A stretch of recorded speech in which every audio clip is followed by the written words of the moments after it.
So I think all of that played into the fact that we really needed to be very methodical about this, and take some steps and learn, and take some steps and learn and grow from that. And that's again what we're doing, and we continue to do. Welcome to 33 Tangents, a weekly podcast featuring a rotating panel of co-hosts that all work together in the same company but live in different areas of the world. The discussions cover a wide variety of topics, from digital analytics to working remotely to current happenings in business and technology. Our regular day-to-day conversations often go off in various directions, and the goal of this podcast is to share our ideas and find new ways to engage with others.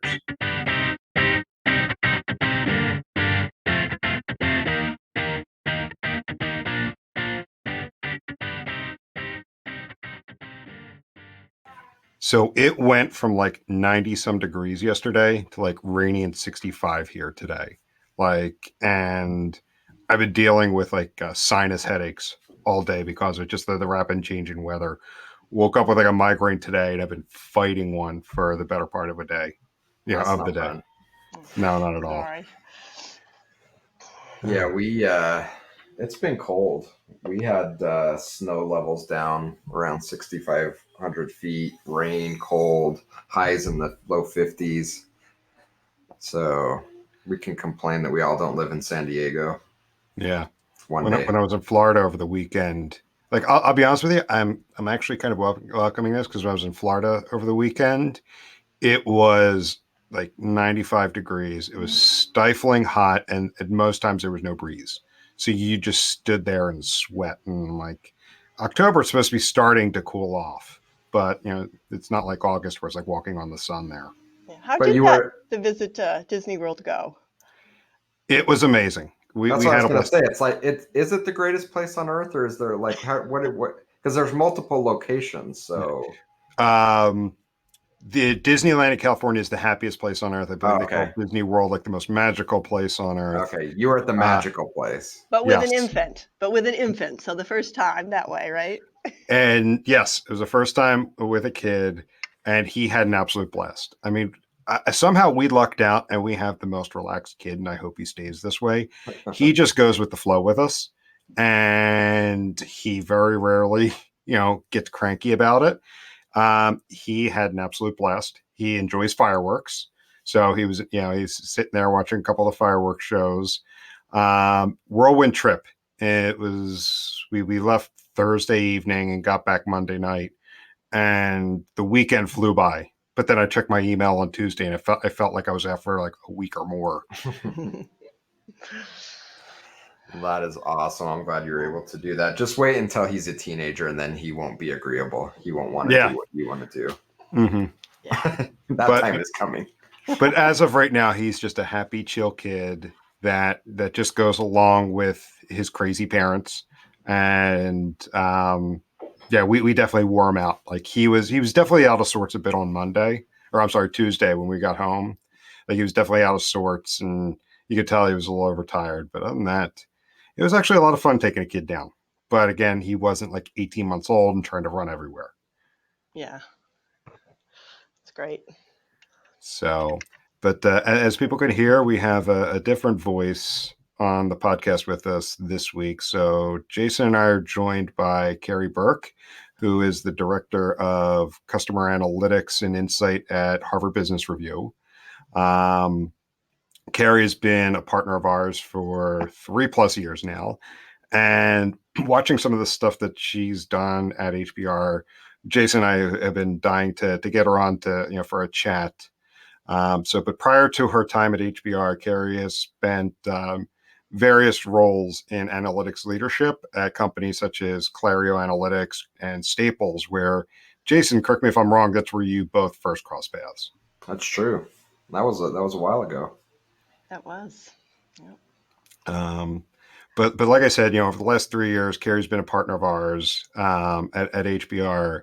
And one of the things we've seen is during that time, she's taken a methodical approach to building out a digital marketing ecosystem, and one that follows a similar methodology that we preach: a crawl, walk, run methodology, and it's a methodology that typically runs counter to ones that most corporations or most organizations take. Carrie, in some of our previous chats, like I said, we've often run into a situation where we come in and do an assessment and we give a timeline like, this is something that's going to take 2 years to get where you want to. Doesn't mean you're not going to see anything for those 2 years. There's going to be features that we're going to unlock as the time goes on. But ultimately, to get to the endpoint where you want to be, it's going to take time. And one of a couple different things happens. Either leadership balks at that and says, nope, get it all done within a few months. And if you take that path, we've often seen that it results in something that's error prone, something that doesn't work. Or people become paralyzed by that kind of timeline and don't do anything. So then 2-3 years pass and they're no further along than where they were previously, because the thought of taking that kind of path just, it was intimidating. But I'm kind of curious. I kind of want to start this conversation with just kind of picking your brain. Like, what led you to take the approach that you did? Like I said, a very methodical approach and slowly unlocking features and capabilities to the organization versus trying to boil the ocean and get it all done at one time. And how did you sell your leadership on something like this? Yeah, Jim, I think actually before I get into answering those questions, it probably would help if I spent a couple minutes talking about how we even got to the position of being able to decide if we were going to crawl, walk, run, or try to run in the first place. Definitely. So several years ago, we were in the third year of a 5-year contract with a third-party vendor who was hosting our marketing database. And this database had been built using name and address. It was primarily built with the focus of supporting our very strong direct mail, which was our key campaign strategy for driving subscriptions.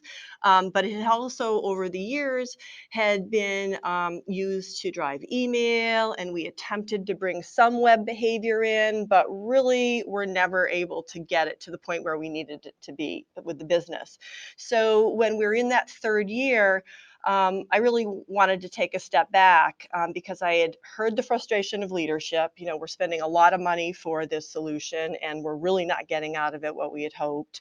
I personally and my team had been frustrated because we knew what the stakeholders wanted and needed, and we were having a hard time getting it. And so we decided to do an RFP to investigate different ways that we could, the way I kind of called it is to skinny down the database. What could we do to simplify our solution? And part of that, we actually partnered with Jason, who came in as an advisor to us to help us, I think, define this vision of this digital ecosystem, which was really about, get the database in place, but have it effectively connect to the website, to your targeting tools, to your ESP. And that really started the process. And when we did that, we met with our stakeholders, number of meetings and number of stakeholders. And what we came away with is we needed a more flexible solution. We needed to be able to personalize our newsletters and emails. We wanted to set up trigger campaigns.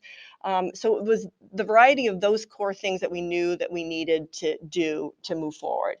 And fortunately, through conversation and through research from our internal architectural team, we came away with a recommendation to purchase Adobe Campaign Standard.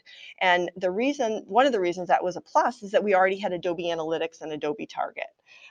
So that became our next step, was to bring that in. And the idea behind that was to replace our customer database, but it also is an ESP. So at the same time, we were replacing our customer database and our ESP. So to get to your question about how we could sell leadership, I guess first, how could we sell leadership on this solution? Well, one is it had the promise of addressing these needs of our stakeholders. Secondly, it represented a significant decrease in cost so that we were able to redeploy that cost in other areas.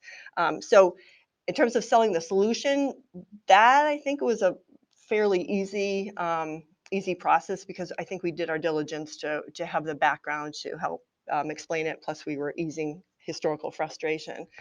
But in terms of a crawl, walk, run approach, we are a very lean organization, as many are, and it would be very difficult for us to try to run quickly. And having bought expensive tools in the past here at HBR and not being able to run with them because we were typically in a self-service mode, I knew that we really needed to take a more methodical approach. So day one, we made sure that we were able to support the existing campaigns, those that were driving key revenue for subscriptions, product purchase, getting our newsletters out the door. And then we built strategy to try to roll out those other pieces. And we're still doing that 2 years later. It's such a refreshing thing to hear. And one of the reasons why I was so excited to have you come on the podcast and share some of your vision and stories, because I think a lot of organizations can benefit from the decisions that you've made, some of the things that you've learned along the way, because so many companies out there, and honestly, it's just human nature, because I think as individuals, we kind of fall into this trap. I'm sure I have a closet full of things that I wanted to get into, and I went all out and got the top end stuff, and then I used it once or twice, and it's just sitting there. Yeah. But so many companies take that approach where they buy the best thing that's out there, and they just collect a whole bunch of things, and they're like, okay, now we're going to do whatever we're going to try to do. And unfortunately, it just ends up sitting on the shelf because there's no plan, there's no vision, they're overwhelmed. And so hearing that, a respected company, respected organization like Harvard Business Review is under your leadership, taking such a, I guess, measured approach to it, being deliberate in how you're rolling out your stack and your vision is very refreshing to hear. Oh, thanks. I do have to point out, though, it definitely is a team. There's a team doing this because, my team focuses on the customer database and email operations, but we have another organization that's really focused on the web analytics and the site personalization. So all of those tools coming together, and of which obviously Jim works closely with us all. It's really the coming together of that all, and making sure we're taking those steps. So what I'm interested in, I guess, some of your past experience, or maybe experience at HBR, or maybe I'll put you on the spot and say I want you to come up with an amazing analogy, since you've been climbing mountains, about how climbing a mountain is really similar to building a world-class marketing stack. But I would love to hear kind of what you feel like your past experience has been that has helped kind of inform some of the decision making that you've been making as you working with the team to deploy this vision at HBR. Yeah, I think some of it is just what happened here in the first couple of years I was here. And, I think I've been told my role was actually created sort of around the frustration that we weren't getting value out of the marketing database, the early marketing database. So coming in on day one and knowing that we had this thing that we'd built and we just weren't getting everything out of it. So living with that for 2 years certainly put me in a position that I wanted to make sure that we did this incrementally. Secondly, related to that, I think we had several changes in web analytics, and web analytics is just so important to our world. We are a content site primarily, and we need to understand what our readers are reading, what they like, what they're doing, and then bring that into our analytics and our marketing and our targeting. So having moved from one provider to another provider, and with that comes understanding the whole tagging aspect. Again, I'll plug Jim for how wonderful he's been with helping us set up the data layer, but also the reporting aspect. Making sure that users understand how to use the reports, and so knowing that we'd already started investing in adoption of Adobe Analytics, and that the tool that we were going to put in place complemented that and actually spoke to it, and that we could use the skills that we were developing in Adobe Analytics to create segments and develop reporting. That was huge, that I think related to that decision. In terms of prior to Harvard, I was with a software company, a relatively small software company, and we sold marketing optimization, SaaS as a service. And I was on the client service side, but it was very interesting to me to see how we could go in and sell a product. You get the client very excited about the product, but then in terms of their adoption, it was very difficult. And to really get the full breadth of the value out of the solution that we were trying to sell, I was seeing it from the vendor side, so I had that perspective as well. So I think all of that played into the fact that we really needed to be very methodical about this, and do take some steps and learn, and take some steps and learn and grow from that. And that's again what we're doing, and we continue to do. That's awesome to hear. I think a big part of that is just I like that methodical approach of taking some steps, learning, adjusting, and going. It's okay to say that we don't have all the answers, and we're going to learn along the way. And I'm not sure where kind of business training or just business culture in general went off the rails, but so many people and organizations are afraid to admit that they don't have all the answers. And they go into these very, very complex situations. Building an ecosystem like this is extremely complicated, and going into it with the thought that we know exactly how this is going to work and we're not going to budge because we have all the answers, I think is really dangerous. And the fact that you're open to learning, I think, is a phenomenal approach that more organizations should be open to taking. Yeah. Well, and also, don't you think it's also, I think we were talking about this the other day, that oftentimes vendors come in and they sell a solution, and today many of the marketing tools, the front end is just so user friendly that it makes it very appealing to marketers. And it's like, oh yeah, we can just take a few steps and we can personalize and we can target. But it's really what's behind the scenes and the connection of the products in order to get that data in a place you can use it.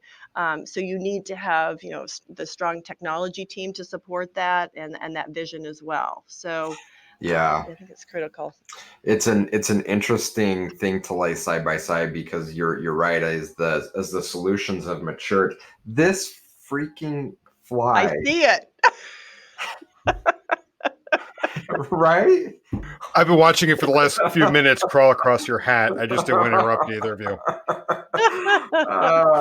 So it's interesting to lay this side by side, because you're right. I mean, these technologies have become so polished over the years, and the one that really has become open to marketers is in the optimization space. To your point, it's so easy to pick up an Optimizely or a Google Optimize or an Adobe Target, and just start making changes to the websites. But optimization itself is probably one of the more complicated things, in that it involves so many different areas of the business, so much data, so much is needed to go into that. And so, having strong leadership to be able to take a step back and talk about, this is why, again, I'm going to use the word deliberate. This is why we're doing things deliberately. This is why we're doing things with a purpose, because you can take the wrapping off a tool and kind of play it out for a bit, and it's exciting. You get some incremental value, but it's over the long term where these solutions really start to pay off, and that's hard. It doesn't, you can't keep that. Oh my God, it's gonna drive me crazy. You can't keep that newness. You can't keep driven off of the newness. You have to find reasons to kind of keep, what's the right word? Like struggling. I don't want to say struggling, but it's hard, right? Like after the newness is worn off of a new solution, it's hard to kind of keep that momentum going. Right, but I think if you establish the crawl, walk, run approach, and you have leadership buy-in, that with each incremental step, you're able to share something exciting. And sometimes it's not big, exciting things, but what we found, like we're introducing more trigger campaigns that are allowing us to talk to someone differently when they've done something on the site.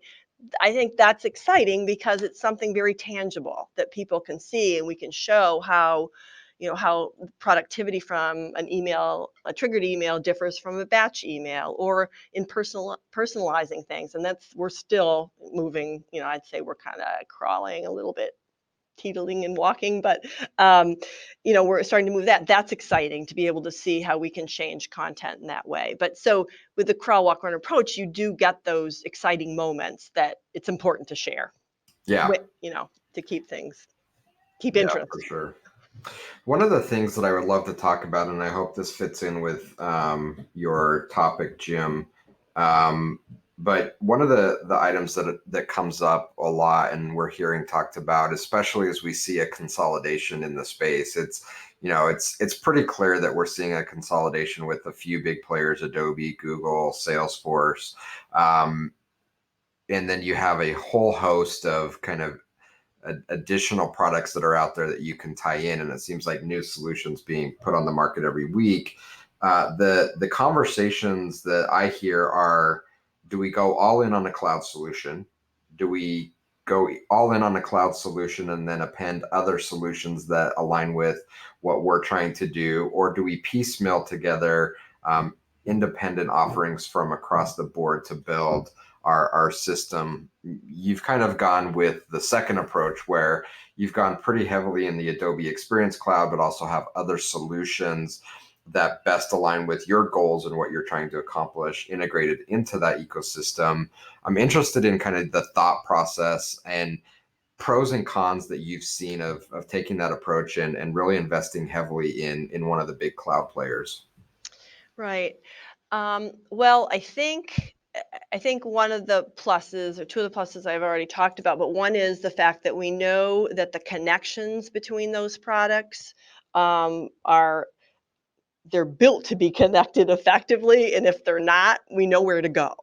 Like we go to Adobe and first go to Jam, but we go to Adobe, and and they will, if it's not something that they can fix, they get it on their roadmap, and we have some things we're waiting for, but for the most part, you have an audience. So I guess for me, that was one of the big pluses when we came up with this solution. The other is, as I mentioned, it's leveraging skills that you're building in one tool to use them in another, and Adobe Analytics is so critical to our solution. It's nice that they all talk to each other. The other, right now we're going through an implementation of Piano, which is a digital fulfillment platform, and so this is going to be an interesting, it's really the first product that we've layered on since we implemented Adobe Campaign that I've been involved with. So it's going to be interesting to see how that all fits together. And thus far, it seems pretty good. We haven't really started talking about Adobe data going back into Piano for targeting. I think we just had one conversation on that, but so that's kind of still out there. But so yeah, I think I was heavily I was definitely weighing to the side of let's use all the different pieces that fit together, that we know fit together. Probably the con from that is that you're reliant on the roadmap that Adobe has versus being able to go out and see what other groups, and I don't know if like other single platforms could invest more heavily in development of that specific platform. But to date, we haven't seen that. But again, we've only been there with them a couple of years with this full solution. Awesome. So I have so many different ways I can take this, Jim. I don't want to dominate the conversation. So if you have questions, by all means jump in. Otherwise, I'm going to keep asking questions, and I'm going to keep batting this fly out of my view. So try not to react to and this is like the second or third episode that the fly has made an appearance. So people are going to think like either this is one like super fly, or Jason lives in some kind of barnyard that just has flies all over the place. And it's funny, after the one episode where the fly kept getting you throughout the episode, I was talking to Bryant, and Bryant was saying how he was actually over and the fly was attacking you then as well. Yeah. Like this fly's got a vendetta against you. I'm leaning toward the super fly that just won't leave you alone. It's absolutely amazing. And it's just one fly. It's not like there's like 50 flies in this office. It's one fly. And I think it's the same fly. But does he only surface during podcasts? Well, he only surfaces when other people are around. Like if I'm just in here hanging by myself, he's nowhere to be seen. But if I'm on camera, if I have a guest over, that fly is coming out. He's social. Very social. Maybe he just wants to be part of it. He's like, right. He's trying to develop a personal brand. He sees this as an opportunity to get some visibility. He's like, oh, the podcast is filming. So he's made a presence. And I think I've just found our cold open for the week. And I got to add this to the Jason versus the Fly super mix.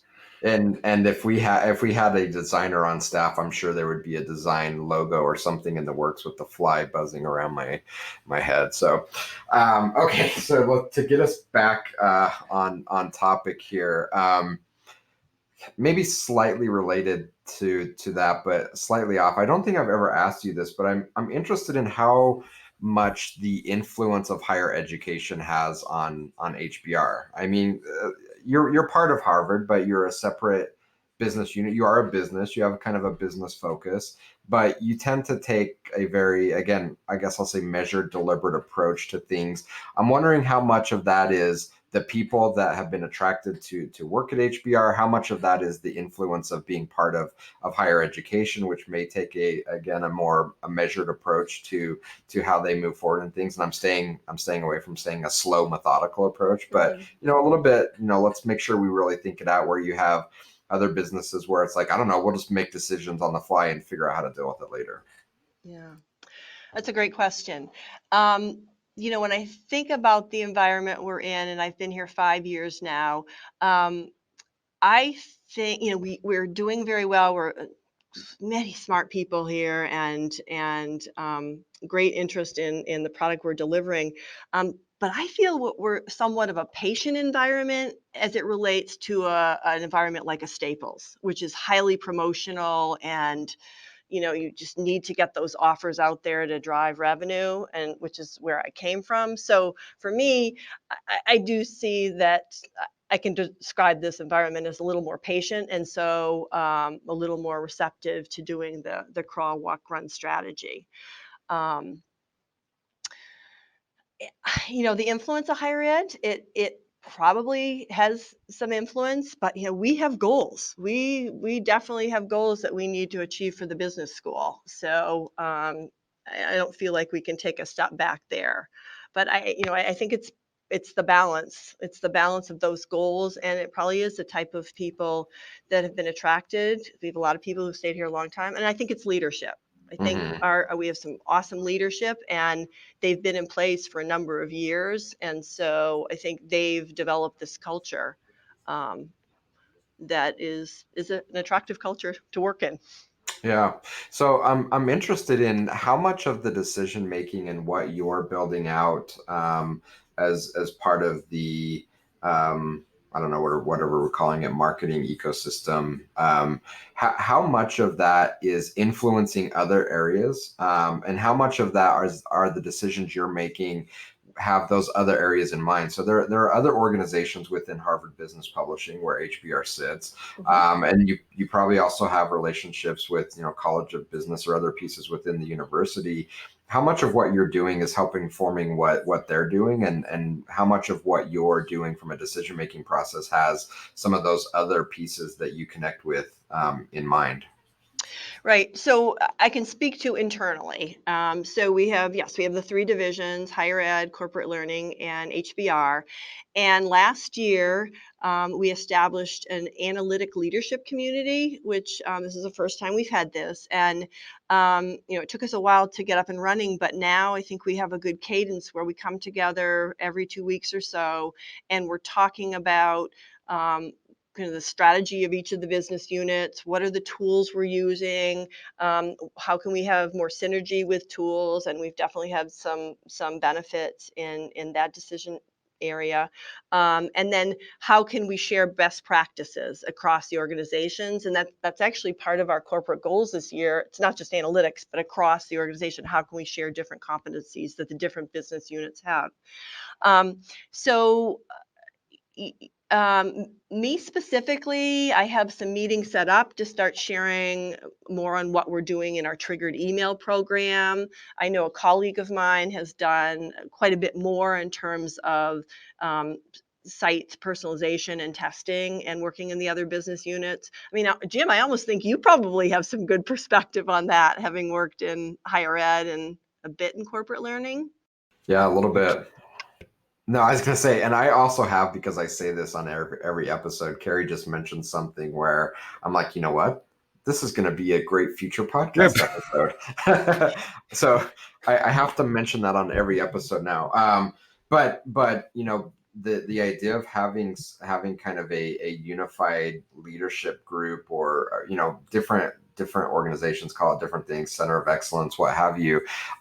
It's something that's been talked about for many years, but I don't know of a lot of companies that have really put it into practice at great depth. And I think it's going to become more and more of an important discussion to have, whether it's, companies that we work with like Carnival Cruise Lines, that have lots of brands that we work with that operate as independent, separate companies, or just larger companies that have different divisions in it that have their own kind of vision and plan and kind of do their own things from a marketing analytics perspective.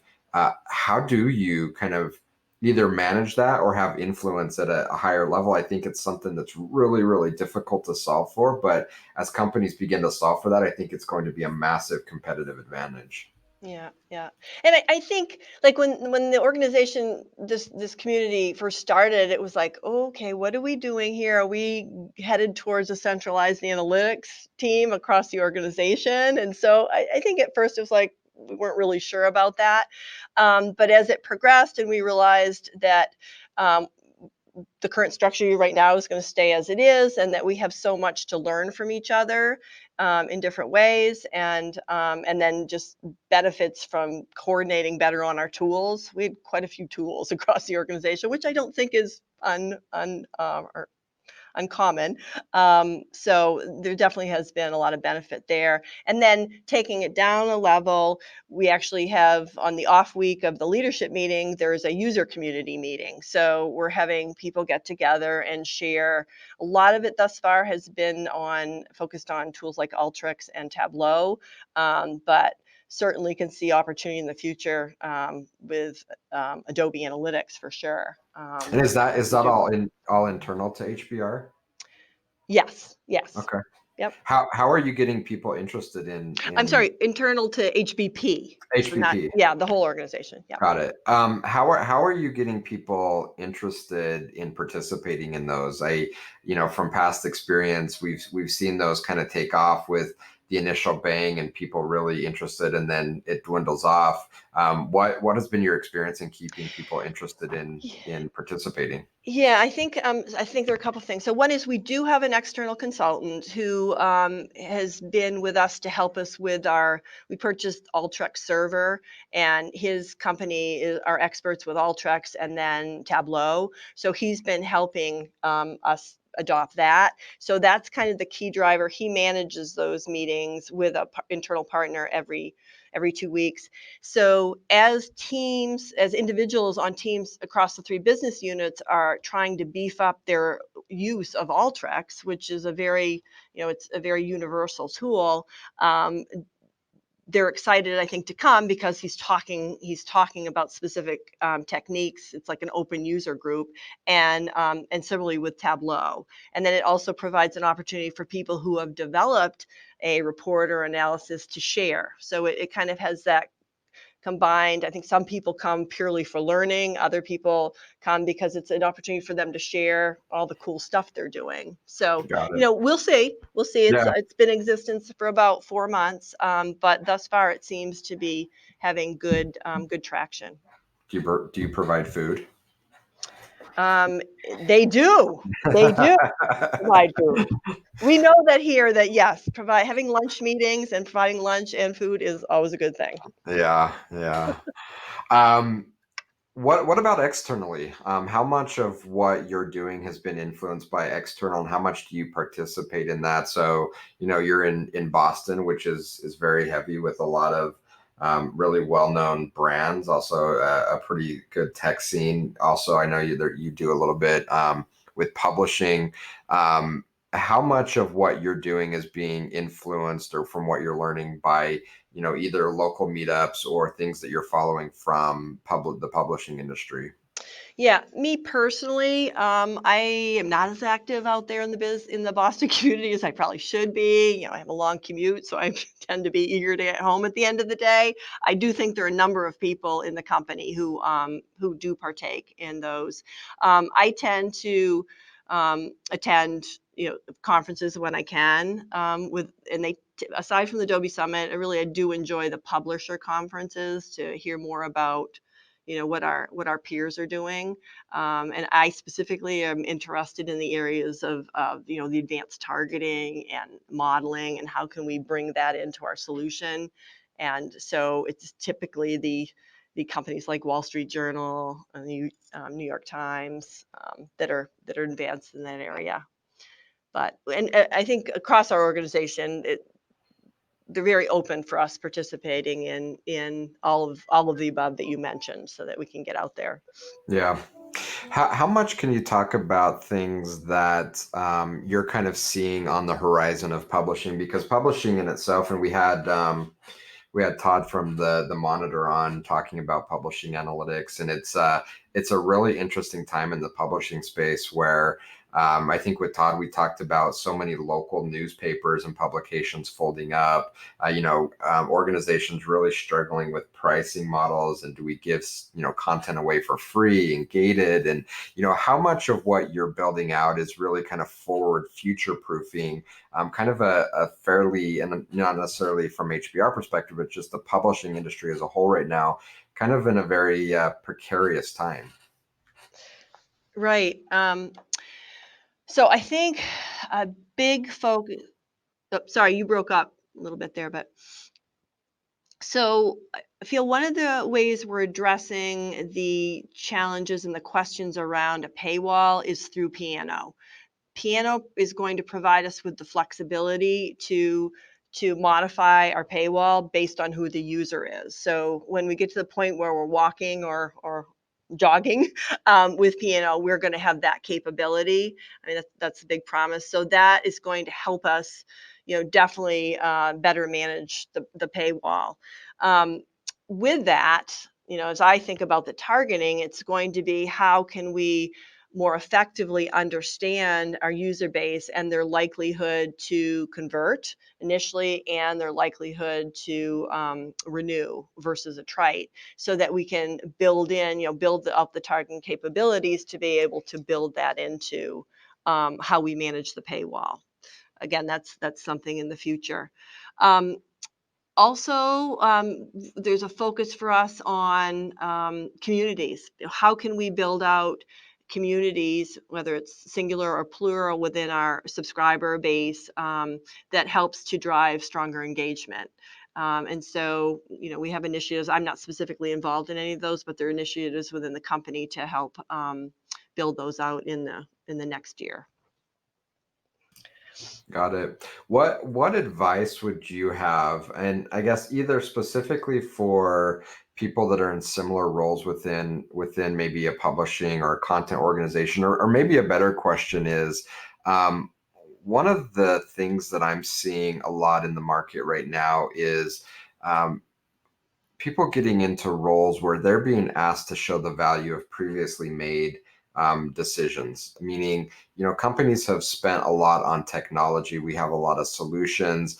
And at one point in time, I think it was just okay. And it was accepted to say, we have these in place so we can check the box. And I don't think it's no longer okay to kind of take that stance. And companies are really looking for, well, what value are these solutions providing? And I think you've done a fantastic job in helping align not just the technologies and building a really solid ecosystem, but what we can now unlock with that. What advice would you have for someone in that position where they're being asked to say, how can we start to show value with this investment that we've made in technology? Right. Well, I'll tell you an approach that we took. We started last year, and I think we'll definitely go forward with, and that's developing a data strategy that relates to what we've built. And this was something that last year my boss asked for us to develop, and I was so pleased when she did, because it took some thought and some iteration, but the resulting product was that it was something that it was a document that we could refer to that directly related to the value that we were going to get out of this solution. And not all of it is quantifiable. There can't necessarily be a KPI related to it. And then secondly, it definitely put guardrails on around the type of support that my team and others we could leverage this when we were getting requests from a variety of stakeholders to make sure that we were continuing to fall within the parameters and the guidelines of that data strategy. So for us last year, the key components were around marketing efficiency and effectiveness. So obviously we want to keep the campaigns flowing. They need to keep driving the kind of results or better than they had in the past. We knew we needed to use our new system, our data system, to support our ad sales group. They're out selling ads, they're out selling analytic service product. We needed to make sure that we could clearly and effectively identify groups of cohorts within our audience that had like specifically, are they CEOs? Yes, we have that. People self-report that. But what about topic interests? Are there ways for us to expand our audience of who's interested in technology besides people who sign up for the technology newsletter? So it was doing that kind of thing. The next facet was our audience identification and personalization. Huge nut to crack. But in this data strategy, we were able to set certain goals that would, again, relate to the crawl walk aspect of it, so that we had specific things we could focus on, which related to, and again, this is where Jim was huge in helping us, how can we get web behavior from analytics over into campaign? And we were able to make that happen, and now we are running with that. So that was a technique. Personalization, what needs to happen in order to start personalizing our newsletters? And even though we bought an Adobe, a fully connected Adobe product, we found that there are definitely challenges with that, and we're still working through our MVP on that. And then finally, the fourth pillar was really about segmentation, targets for new verticals. How can we use this new ecosystem to identify potential audiences for new products to be developed, new targets for our ad sales? So having those four pillars last year, I think really, and then being able to measure against that, measure quantitatively, but also qualitatively, I think helped us be able to demonstrate the value we got in year one. Yeah, And that's then, yeah. I'm sorry, go ahead. I was just saying, and then this year we have the data strategy for year two. It's less detailed than last year, but it has, again, key aspects that move us along that crawl, walk, run line. Yeah, that's fantastic. So how are you coming up with that? Is that kind of a collaborative effort with multiple stakeholders within the organization? Is there someone that's taking more of a leadership role, setting down kind of that strategy, and then everyone kind of aligns with that? I'm interested in kind of the internal structure of how that gets put in place. Yeah, so the way, again, last year was our first year with it. So what happened last year is actually when Sarah, my boss, asked or suggested that we do this, I drafted the document, and she and I had some back and forth to make sure that we felt it was reflective of all the things we knew. Obviously, she's coming in from a top-down perspective. She knows what she wants us to address. I was coming in from the bottom up, what I felt we could do. So we got that aligned, and then I shared it with the key stakeholders across the company, and basically got the buy-in for that. And again, it was a business unit goal, so it was important that we did have that buy-in. But as we were developing it, it wasn't like it was off base from all the things we'd heard when we were making the decision to go Right. with ACS in the first place. Got it. So, and maybe you've already mentioned it, but I'm going to ask the question again. So now that you have this really solid connected system, and we'll just talk about the analytics or the Adobe space where you have your digital behavioral data through analytics. You can do personalization and testing through Target, and then you have your campaign management through Campaign, and then you have other systems built into that. You've mentioned things like being able to get the right content in front of people, better understand your consumers, maybe ideation around products. You also mentioned things around being able to be more reactive from a trigger standpoint to react to certain scenarios to get things in front of your readers.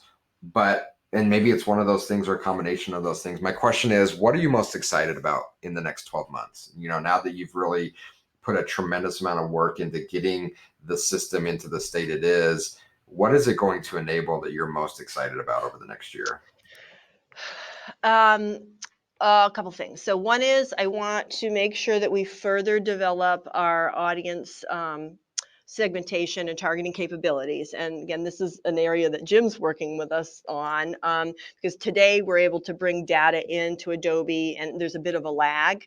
We're using one aspect, but there's new capabilities to actually bring it in and trigger email. Similarly, I want to be able to go the reverse. We're developing scoring algorithms in campaigns, such as something as basic as RFM for product purchase. I want to get that back out into the environment so we can use that for targeting on the site. So I think it's really about continuing to expand our targeting capabilities and make sure that my team and the team responsible for targeting on the site, that we're moving to optimize in every area possible. And there's still work to be done there, but we are starting to have conversations with the two groups about this. So I think there's that opportunity.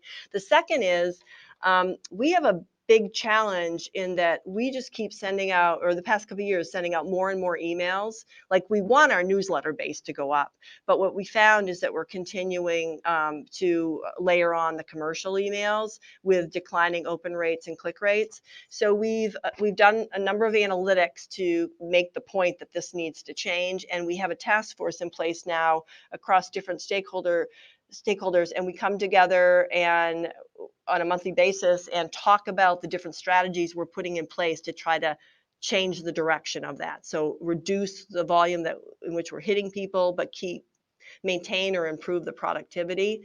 So I feel we have the foundation in place now, and we have the buy-in, so that we are going to be able to move the needle this year, which is something we've been talking about for 4 years and just have never been able to move it because we didn't have the tools or the metrics.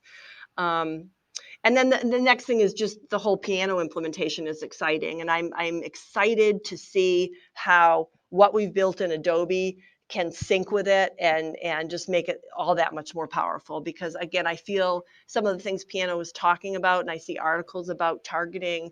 I think it's one of those things. It's nice to talk about it, but we really got to get it to work. Yeah. And I think it's going to take some time, but I know we can get there.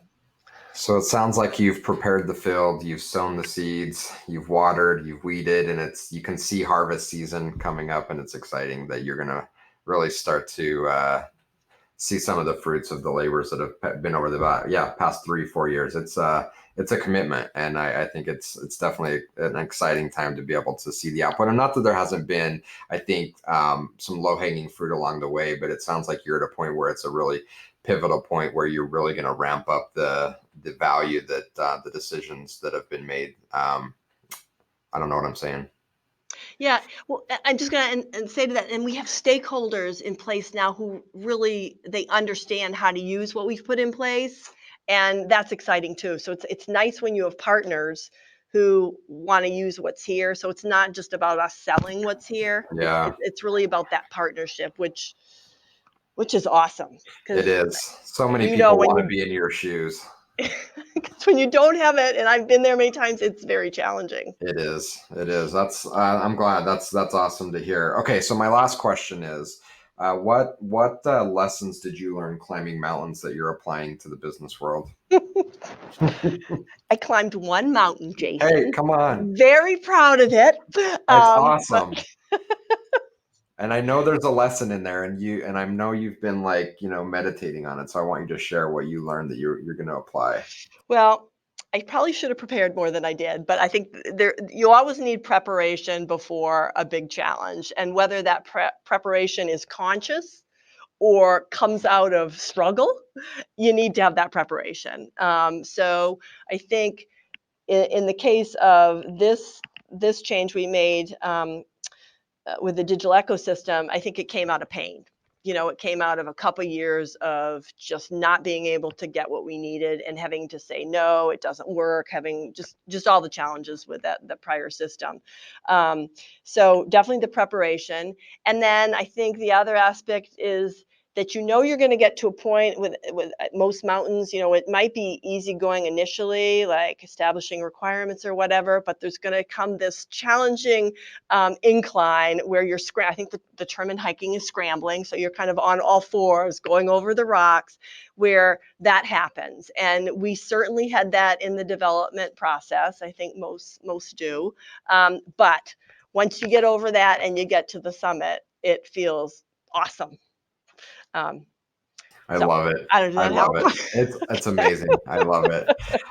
Well, this has been a fantastic conversation, and I think you have shared so much, and you have so much to share from your experience and things that you've been able to build. I'm confident that our listeners are going to walk away with several really strong nuggets of information to go back and use in what they're building. So I'm super happy you joined us. It's an honor to have you here. Jim, I don't know if I kind of dominated the conversation. I don't know if you have any last thoughts, but I thought this was a fantastic conversation.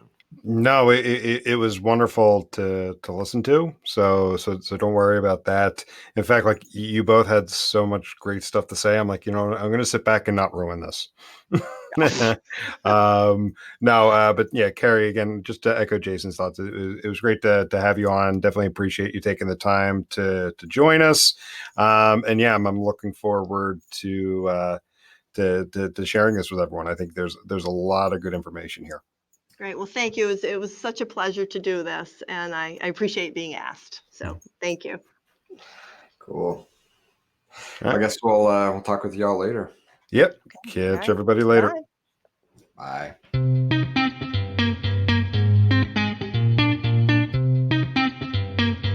Thank you for listening to this week's episode of 33 Tangents. If you enjoyed what you heard, please rate and review the show on your favorite podcast aggregator so others can find us. If you would like to reach us, you can do so by emailing podcast@33sticks.com or on the web at 33tangents.33sticks.com. 33 Tangents is a production of 33 Sticks, an analytics boutique.